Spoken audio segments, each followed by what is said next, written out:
Assalamualaikum warahmatullahi wabarakatuh.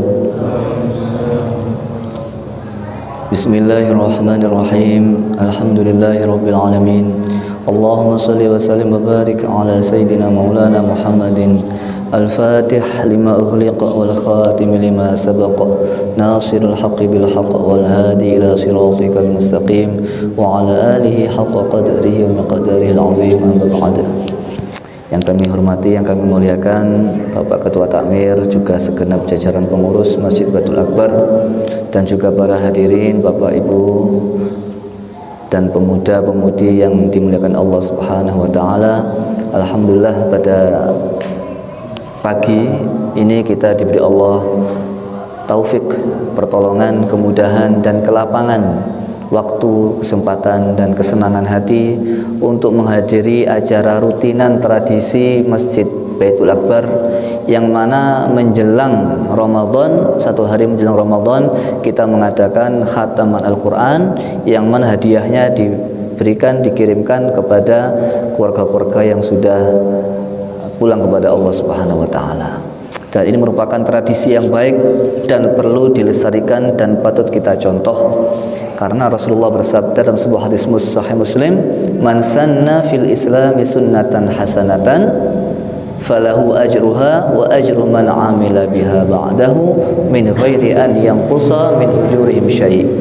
Siapa yang membuat tradisi baik dalam Islam, ya, dalam Islam, bukan dalam fashion, bukan dalam tradisi pergaulan, tapi dalam Islam, sunnah yang baik. Ini sunnah yang baik ini bukan sunnah fikih itu, karena bukan sunnah Rasulullah juga, tapi sunnah yang baik itu dalam Islam itu bukan sunnah Nabi, karena Nabi nggak punya sunnah jelek. Hadis itu lanjutannya, wa man sanna fil Islami sunnatan sayyi'atan. Nah, ini menunjukkan sunnah hasanah di atas tadi itu bukan sunnah Nabi yang sehari-hari kita contoh, tapi sunnah yang diajarkan Nabi yang kita lakukan gitu. Ngaji Quran dicontohkan Nabi tentunya. Cuma kan Nabi tidak pernah, belum kita dengarkan sebelum Ramadan kumpul-kumpul lah, kan nggak begitu. Nah, ini yang dimaksud tradisi. Jadi sunnah hasanah itu maknanya tradisi yang baik, ya, karena Nabi nggak punya tradisi yang jelek.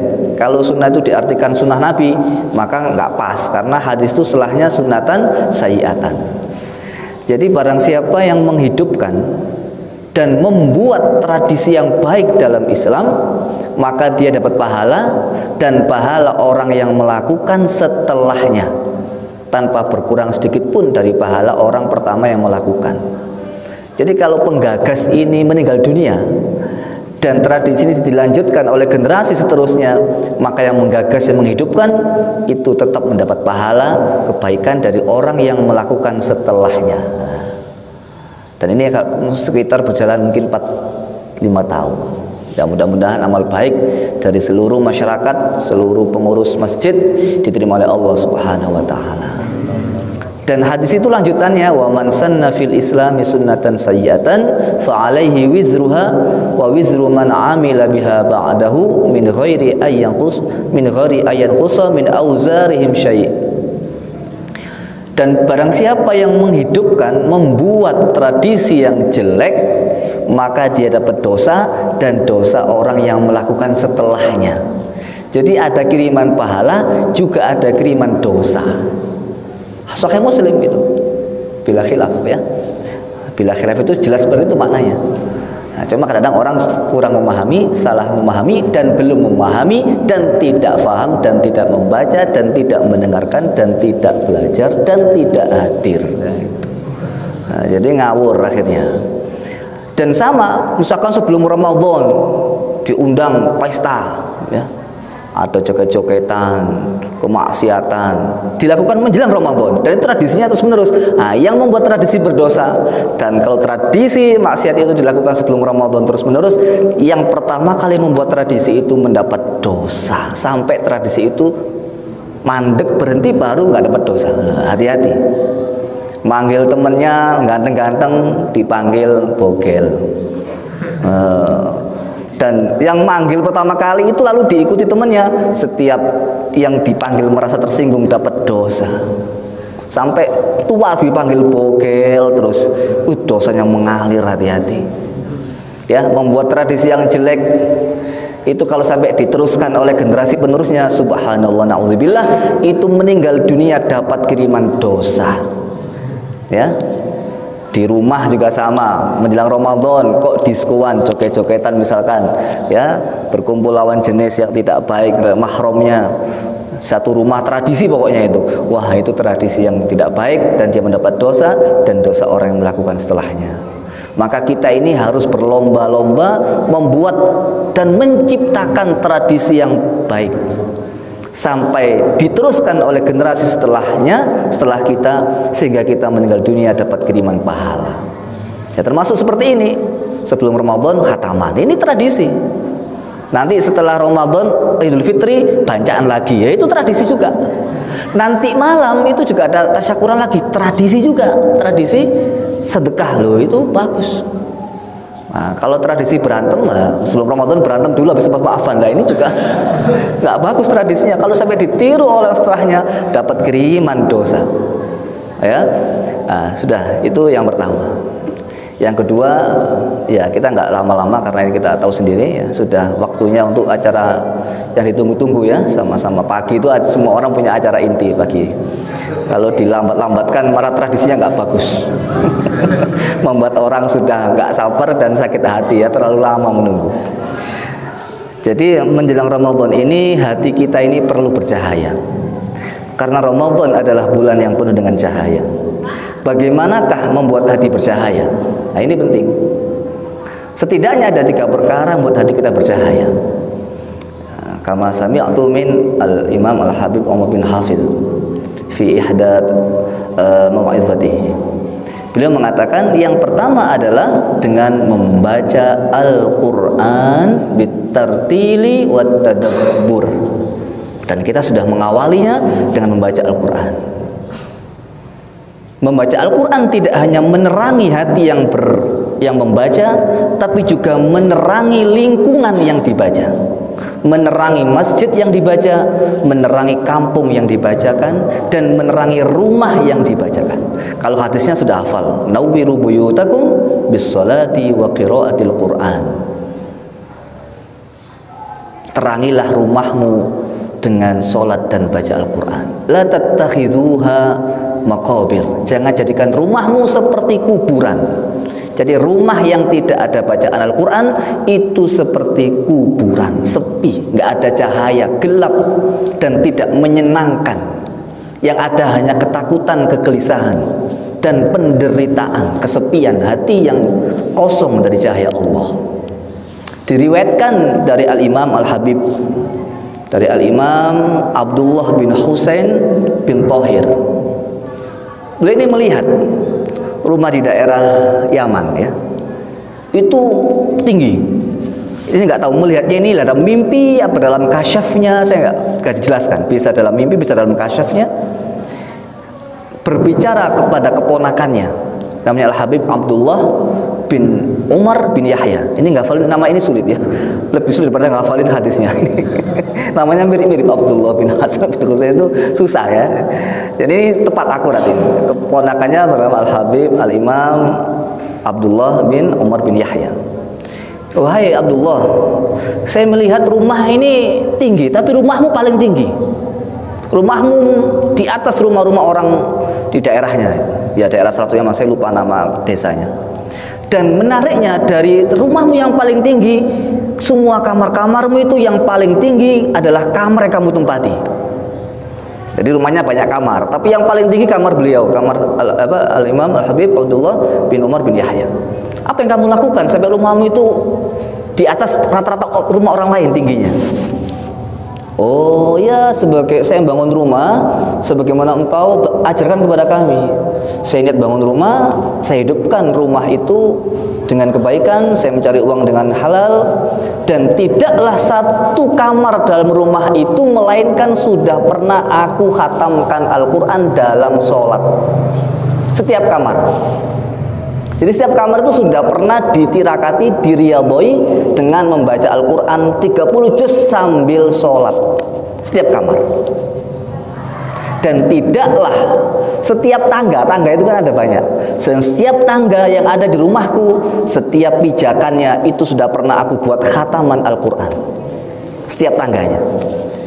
Nah, kalau buat rumah nanti yang tingkat, niat riyadhah ini jadi buktikan. Niat yang baik Allah akan mewujudkan. Ya, tapi dengan syarat tangganya agak luas, rumahnya agak besar supaya bisa khataman di situ.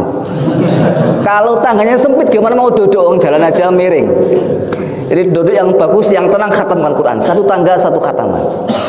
Ingat ini ya, rumah yang tingkat. Kalau belum punya, bangun yang tingkat. Sudah itu. Dan adapun kamar yang saya tempati, kamar itu sudah berulang kali aku gunakan untuk menghatamkan Al-Quran dalam sholatku. Makanya wajar kalau kamarku itu engkau lihat paling tinggi, karena yang paling banyak saya bacakan Al-Quran dalam sholat-sholat saya. Subhanallah. Nah, jadi kalau mau tempat kita mulia, hiasilah dengan Al-Quran. Hatimu mau mulia, hidupkan terangi dengan Al-Quran. Jangankan hati, jangankan rumah, kertas saja yang biasa dibuat bungkus makanan, dibuat ngepel, diremes-remes ya, dibuang di sampah, nggak berguna. Begitu ada kalimat Al-Quran, siapapun yang melihat dia jatuh di bawah akan diangkat dan dicium dan diletakkan di tempat yang tinggi dan mulia. Ini kertas. Bagaimana jika hatimu diisi dipenuhi dengan Al-Quran? Maka beruntung bagi orang-orang hidupnya selalu cinta Al-Quran, membaca Al-Quran, belajar Al-Quran, menghiasi, mengisi waktunya dengan membaca Al-Quran. Hidupnya dipastikan tanpa ada kerugian akan dimuliakan Allah Subhanahu wa Ta'ala. Itu yang pertama. Maka jangan sampai rumah itu kosong dari bacaan Al-Quran. Kita hidupkan malam kita dengan Al-Quran. Setidaknya kalaupun kita tidur masih ada bacaan Al-Quran. Dari mana itu bacaannya? Dari suara HP kita. Bangun tidur bukan HP-nya, orangnya yang baca Al-Quran. Subhanallah. Rumah ini bercahaya, isinya bahagia dan mulia di sisi Allah Subhanahu wa Ta'ala. Selanjutnya yang kedua, ya, ini kalau lama-lama dingin. Kalau dingin nggak enak ya. Yang kedua adalah hati bercahaya dengan kasratul zikri ma'al adabi wal khusyu'i. Hati bercahaya dengan berzikir kepada Allah dengan adab yang khusyuk. Dan zikir ini sudah jelas, orang yang zikir itu hatinya hidup, dan orang yang tidak zikir hatinya mati. Kamatsalul zakir kamatsalil hayy walladzi yadhkur kamatsalil mayyit. Rasulullah. Dan saya sudah pernah cerita ini, cerita ini begini. Ibnu Athaillah dalam kitabnya Tajul Arus, ini seingat saya begitu, insya Allah betul. Jadi setiap tumbuhan ini sama Allah berzikir. Kalau ada sampai tumbuhan yang nggak berzikir, dia itu mati. Jadi kalau ada daun kok sampai jatuh, itu daunnya nggak zikir sama Allah. Dan kalau ada ikan yang kena pancing, itu ikan yang nggak zikir. Coba dicek dalam kitab Tajul Arus. Kalau tidak ada di kitab itu berarti kitab yang lain, saya nggak ngarang ini. Jadi suatu ketika ada cerita, ada seorang ayah itu mengajak mancing putrinya, anaknya perempuan, diajak mancing. Tapi mancingnya nggak zikir, nggak niat sekedar mancing. Ya, diajak mancing, setelah mancing ayahnya yang mancing pertama kali. Setelah mancing makan bersama. Wahai anakku, setidaknya ini menguatkan yang tadi, atau dalam kitab yang sama. Wahai anakku, sesungguhnya ikan yang kita makan ini ikan yang nggak zikir kepada Allah, maka dia kena pancing. Oh gitu ya, iya, sekadung dimakan. Sekarang besok kamu yang mancing nak, gitu. Setelah mancing nggak mau dimasukkan rumah ikannya, dibuang. Loh, kenapa kok nggak dibuang? Wahai ayahku, saya nggak mau ada ikan nggak zikir saya makan. Gitu. Wah, anaknya lebih hebat daripada ayahnya.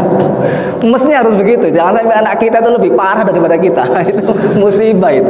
Anak kita harus ahsan ya, harus lebih bagus. Jangan sampai anak kita sama. Jadi anaknya lebih hebat daripada. Saya nggak mau ada ikan yang nggak zikir masuk rumah kita. Oh, gitu anaknya. Ya, itu yang kedua, zikir kepada Allah. Dan yang ketiga adalah meninggalkan ini sesuatu, bukan meninggalkan sesuatu, meninggalkan yang membuat hati terang adalah dengan salatul laili, yaitu sholat di malam hari, qiyamul lail, tahajud. Saya masih ingat Syekh Umar Abdul Kafi, beliau mengatakan rumah yang ditempati tahajud itu bercahaya seperti bintang. Seperti bintang dilihat dari bumi. Maka rumah yang bertahajud itu bercahaya, dan malaikat itu senang lihat rumah yang bercahaya sebagaimana kita senang melihat langit yang ada bintang gemerlapan. Maka ketika rumah kita biasa bercahaya, nggak bercahaya, malaikat juga mencari mana cahaya yang bisa keluar dari tempat ini.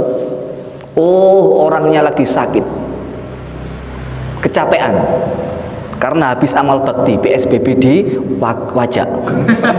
Misalkan, akhirnya malaikatnya itu mendoakan, Masya Allah, semoga kecapeannya segera hilang dan diganti dengan kesehatan. Paham ini? Jadi kalau tempat kita jangan sampai nggak di tempat tahajud. Tahajud itu bercahaya tempat rumah kita, dan hati yang penghuninya juga bercahaya. Ya, itu caranya. Sudah hampir 78 menit, 10 menit lagi selesai. Nah, untuk mendapatkan 3 hal ini bagaimana caranya? Nah, ada caranya 3 juga. Supaya kita bisa baca Quran, bisa qiyamul lail, bisa zikir kepada Allah, lakukan 3 hal. Yang pertama, jangan perbanyak makan. Kebanyakan nggak boleh, kurang makan lemes. Kebanyakan makan juga lemes. Orang diabetes kan kebanyakan malam, juga sering kebanyakan makan orang diabetes itu juga lemes tubuhnya. Kurang makan lemes, kebanyakan lemes juga. Maka harus tengah-tengah. Makan sedikit tapi sering, itu lebih bagus daripada sekali makan langsung muntah-muntah. Nggak ada tempat sampai di tenggorokan. Itu ada terjadi, saya lihat sendiri ya, teman saya juga. Jadi jangan perbanyak makan. Makan harus, tapi jangan terlalu banyak ya. Dan masing-masing orang berbeda-beda. Yang kedua adalah dengan cara menjauhi teman yang tidak baik, teman-teman yang melalaikan kita kepada Allah. Pergaulan ini nomor 1. Kuatnya karakter pendidikan masih dikalahkan oleh kuatnya pengaruh persahabatan. Ingat, 60% orang bertindak itu karena lingkungan temannya. Dalam Al-Quran sampai Allah sebutkan, Quran itu 30 juz, sedikit, kecil, tipis ya. Makanya banyak yang hafal, karena itu sedikit, tipis. Dan itu panduan seluruh umat manusia dari dulu sampai sekarang, kapanpun, dimanapun, sampai hari kiamat, tetap relevan. Itu ada kalimat, ya wailata laitani lam attakhidh fulanan khalila. Andaikan, sebenarnya dikasih ilustrasi kita supaya terbayang, wa yauma ya'addu dzalimu 'ala yadayhi yaqulu ya laitani ittakhadhtu ma'ar rasuli sabila. Sambil gegem ini tangannya gini, aduh andaikan dulu saya ikut Rasulullah dan saya tidak mengikuti temanku itu tadi.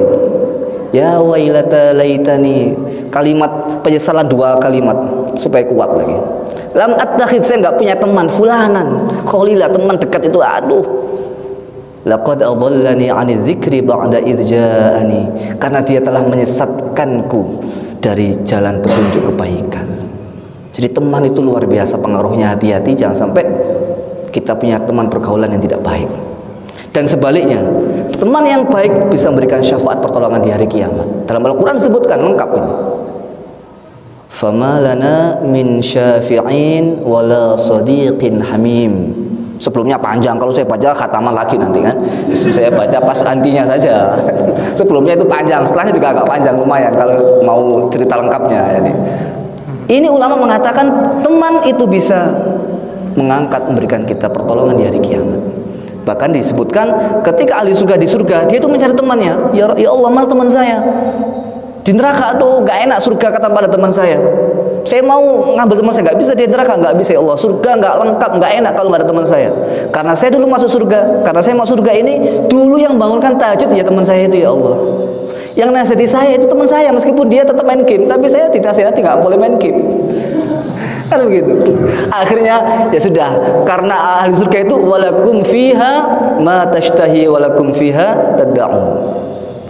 Kamu mendapatkan apa yang kamu inginkan. Udah, ambil temanmu, masukkan surga, barokah teman yang soleh. Loh, begitu deh.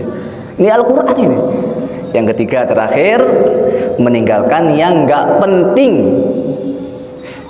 Dalam kitab Arba'in Nawawi kita tahu semua, min husni islamil mar'i tarkuhu ma la ya'nihi. Saya nggak penting, tinggalkan yang penting lakukan. Bergaul itu penting. Kalau nggak bergaul kita nggak kenal nama tetangga, nggak kenal nama temannya. Masa lemari jajan nggak kenal lemari siapa, kan aneh.